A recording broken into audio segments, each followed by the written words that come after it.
All right, we're going to go on a little journey today. A journey to find the right words. To move beyond the simple, the generic, and to find a language that can really capture the world we see all around us. We've all been there, haven't we? You're standing in front of something absolutely incredible. A massive mountain range, a stunning coastline, and the only word that pops into your head is nice. It just feels like such a letdown, right?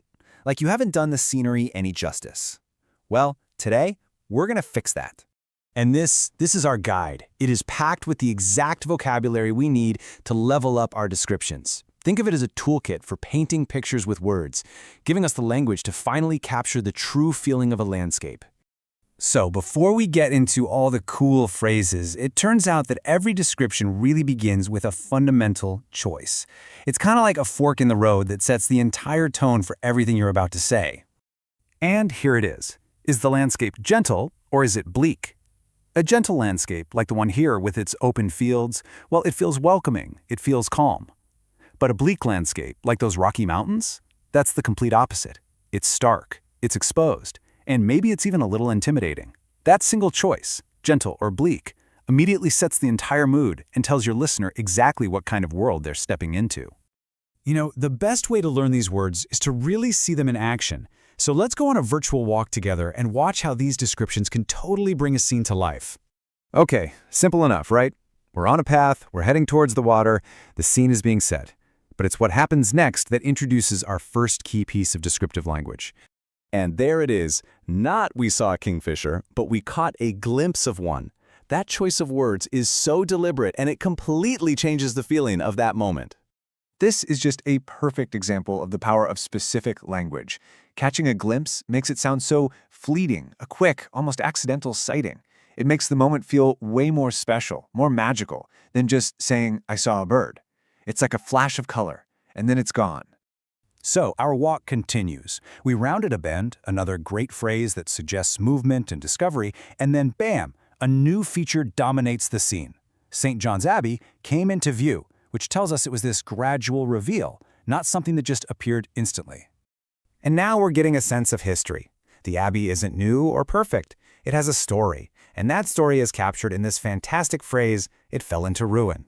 The key thing here is that this phrase does so much more than just describe the Abbey's current state. It tells a whole story of slow decay, of time passing, of a grand old building being slowly reclaimed by nature. It's just so much more poetic and evocative than saying it's old and broken. Okay, now let's see how this builds. Because landscapes aren't always about peaceful walks. Sometimes the language we use reveals a story of conflict, a real battle for the land itself. So here's our new setting, a cottage. Now pay attention to the words used to describe its location: unspoiled countryside and dense forest. These are not neutral terms. They're painting a very specific picture of a perfect, natural, untouched paradise. Unspoiled is such a powerful word. It implies purity, beauty that's been preserved from the bad stuff, like development. It sets up a value judgment right from the start. This place is precious, and it should be protected. And just like that, the tension arrives. That perfect, unspoiled place is now in danger. You can just feel how the language is about to shift to reflect this new conflict. Just look at this comparison. On one side, you've got all this idyllic language, unspoiled countryside, dense forest. On the other side, you've got the threat, a timber factory that would literally destroy the countryside. The language itself is framing the whole debate. This isn't just a factory versus a forest, it's preservation versus destruction. So in our little story, the campaign to protect this beautiful place wins. The language of preservation proved to be more powerful, and the unspoiled countryside remains. It's just a great example of how the words we choose can literally shape the world around us. Now, that idea of selling a landscape isn't just for preservation campaigns. This kind of powerful, descriptive language is the backbone of a huge industry. It's exactly how travel companies, hotels, and tourist boards sell you a destination.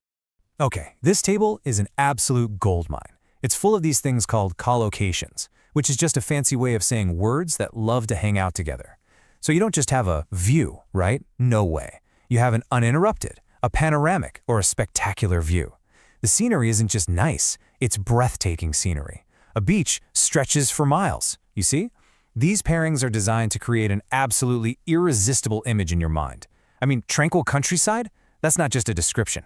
That's a promise of escape and peace. It's brilliant.